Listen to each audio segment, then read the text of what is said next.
Well, hi guys, it's that time. It's our Bible teaching snippet of the day.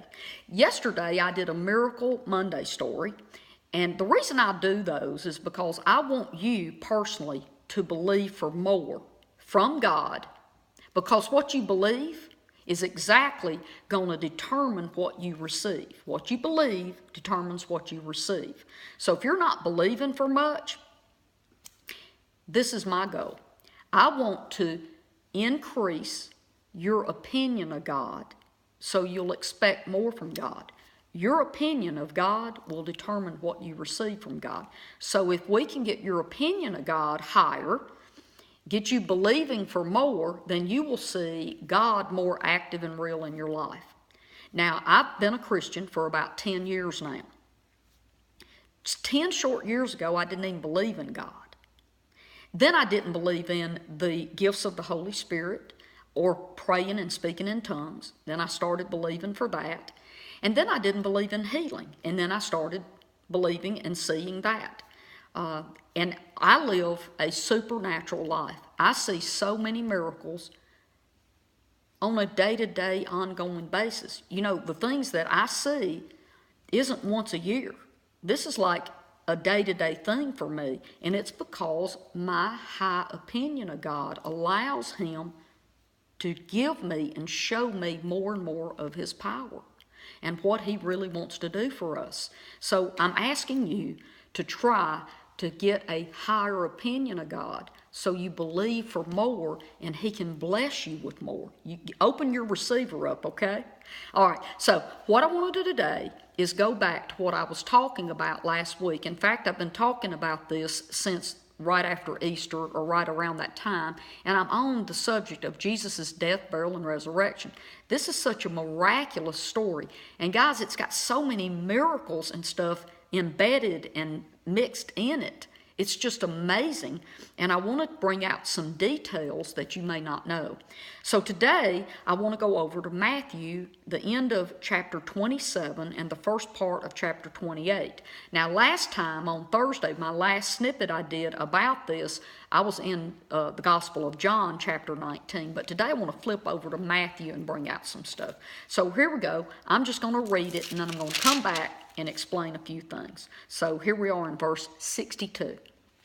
Now the next day that followed the day of preparation, the chief priests and Pharisees came together with Pilate, saying, "Sir, we remember that the deceiver," talking about Jesus, "while he was yet alive, said, 'After 3 days I will rise again.'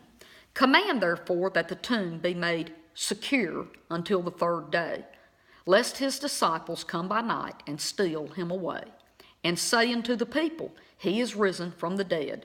So the last error shall be worse than the first error." In other words, the last lie about Jesus being the Messiah, the King of the Jews, God's anointed one, that lie would be made even worse by a lie that Jesus had resurrected. Okay? I want to stop here and tell you, did you know there's still people denying this? There are people that still deny that Jesus ever lived. And there's more proof that Jesus of Nazareth lived than there are proof of Napoleon living. Anyway, I can't fuss about that right now. I got to keep going, guys. Don't get me sidetracked. Anyway, verse 65. And Pilate said to them, "Have your watch. Now go your way and make sure as you can that the tomb is sealed and guarded." So Pilate says, "Yes, y'all go ahead. Take my soldiers. Do what you need to do." So they went and made the tomb secure, sealing the stone and setting a watch over it. Now I'm in chapter 28, verse 1 now. In the end of the Sabbath, as it began to dawn toward the 1st day of the week, Mary Magdalene and the other Mary came to the tomb. And behold, there was a great earthquake. For the angel of the Lord descended from heaven and came and rolled back the stone from the door and sat upon it. And his countenance was like lightning, and his raiment was white as snow. And for fear of him, the keepers, the guards, did shake and fell out as dead men. And the angel answered and said unto the women, "Fear not, For I know that you seek Jesus, who was crucified.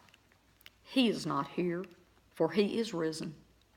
As he said, come, see the place where the Lord lay, and go quickly and tell his disciples that he has risen from the dead, and behold, he goes before you into Galilee, and there ye shall see him. I have told you. Now I want to go, oh, I love that. That is so good. Okay, I want to go back, and I want to talk to you about this claiming that he would, after 3 days, raise from the dead. You know, we celebrate Good Friday as the day Jesus was crucified.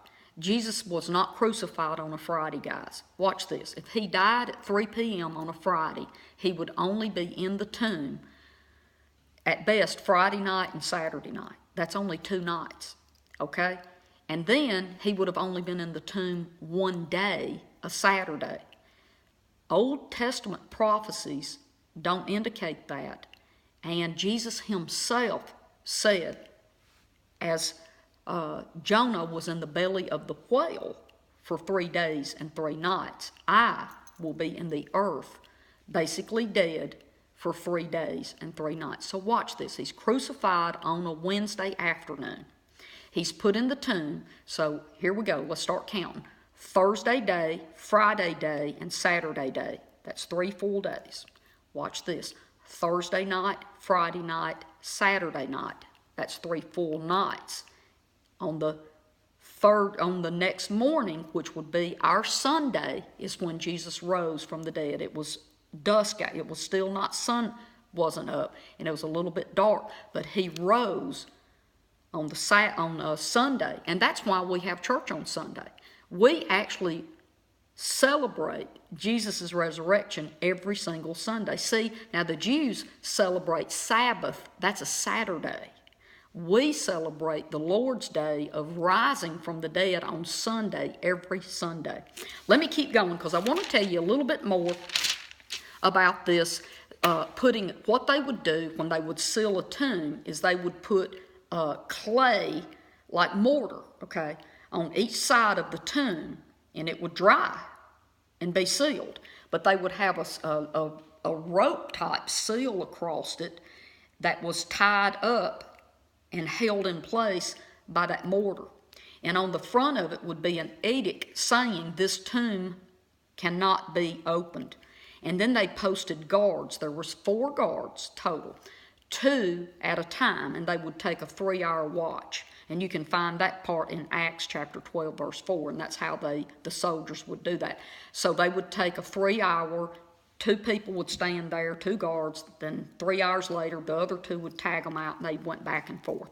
So, and what would happen is they could tell if that the tomb had been opened, because the seal would have to be broken. Now watch, this is what I like right here.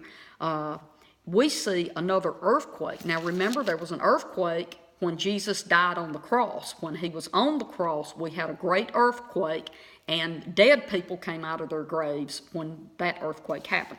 But right here, it says that an earthquake happened, and the angel of the Lord descended from heaven and rolled the stone back, and he talks to the women. Now, I want to close with this. The angel says, for he is risen, he is not here.